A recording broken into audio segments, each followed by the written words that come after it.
So, continuing the Chaos theme, guys, I have managed to find, no idea how, a Metal Chaos Sorcerer. So I've done a little bit of conversion work. I've swapped his Pistol Holy Harm for a book from the High Elf kit, and then green stuffed an arm on. But that is it for conversions on this guy.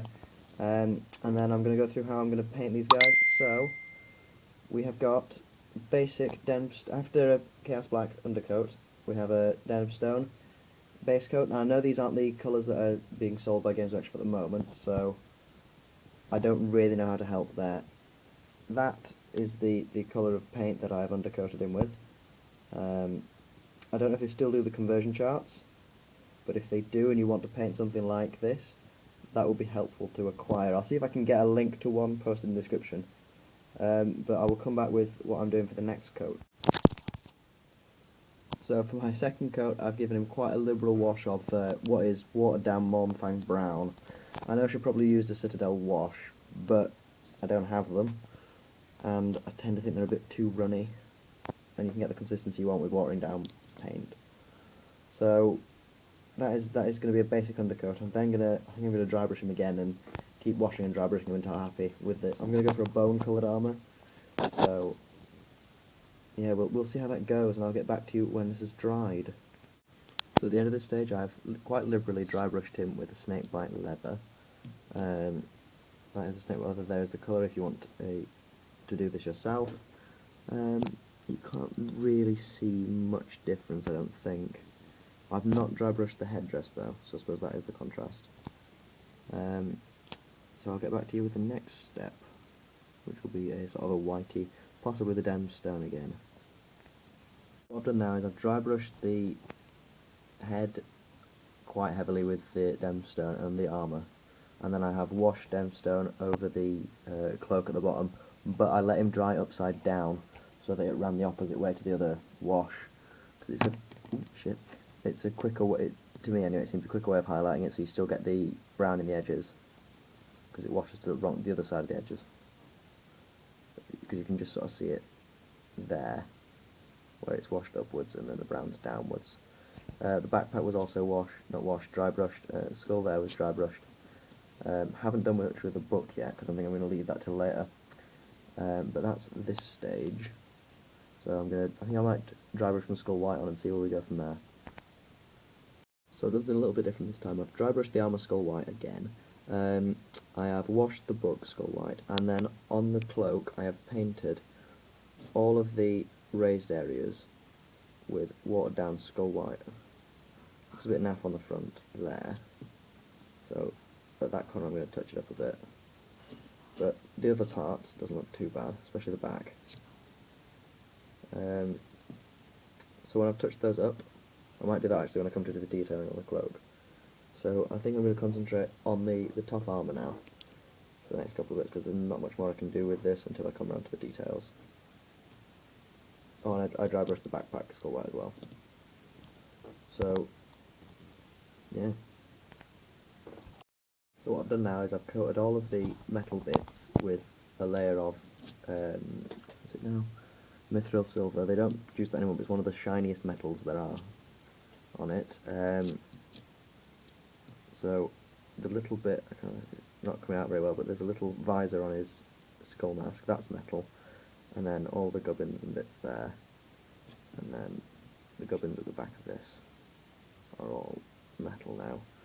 So I'm going to come back after I've done a black wash on them, and then possibly touched up some chips and things on them. That black wash, you can see it's dulled down a lot of the silvery colours on him. Quite a lot on the front, especially down the bottom where I put a bit more black on than the rest, because there's a lot more silver showing. Quite happy with how that looks. I'm not going to bother touching it up with any more mithril silver.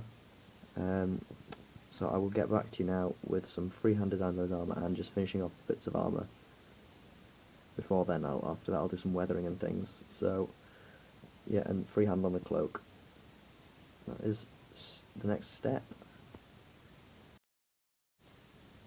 So I've got the freehand done. I did the first bit in Snakebite leather, then Mournfang brown, and then Abaddon black. So we've got 3 chaos symbols on the bottom of his cloak. One there, and then one there. which are all in 3 little parts. I think you can see it from that, but I don't know if that's clear enough.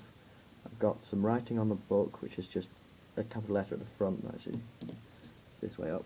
And then lines, which doesn't, it's a bit naff, it doesn't look too bad. And then on the flat shoulder pad there is another Chaos Star. There. And that is, I think that's all I'm going to bother doing for the freehand on it, in black anyway. Might do some more in other colours depending on how far I get. So next stage I'm going to do orange, sort of coming out of the vents and things. I'm going to start with a base coat of red, then go to a different red, then go to an orange, and possibly to a yellow, if I think it needs it. I'm also going to have the head bit there, these parts glowing, like they glow blue from a power weapon except orange. The eyes and tongues of these should be orange and glowing, the vents should be orange and glowing, and any sort of bits of the armour that need to be orange and glowing will be orange and glowing. Don't know whether to do the skull eyes like that, but we'll see.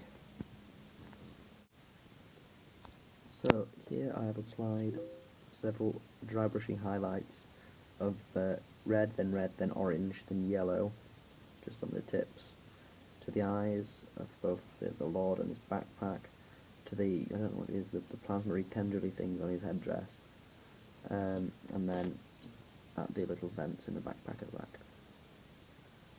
They've kind of got a bit of a glow around them, but you can't really see it too well with this shocking quality. I'm going to finish off the axe, and then I will put up a photo of him of better quality at the end as a still. Right, okay, so time to finish off the axe then. So here we have the finished model. Like I said, I will upload a better picture of it at the end. With the axe, I did the metal on it the same way as I did the metal earlier, and then I did the glow in the same way I did the glow on the rest of the things. So that is this Chaos Sorcerer finished. A bit of freehand, not that much obviously. I will need to do his base at some point, but it's a bit of effort. Also don't know how I want to base the rest of the army, should I do one. But overall, fairly happy with him. Is it easy to see when I've got a... Is that easy to see for people? I have no idea. So yeah, that is this guy done. I hope that was helpful for anyone. If anyone has any questions about what I've done or how I've done it or why I've done it or anything, or what they'd like to see next, please let me know in the comments. Yeah, cheers.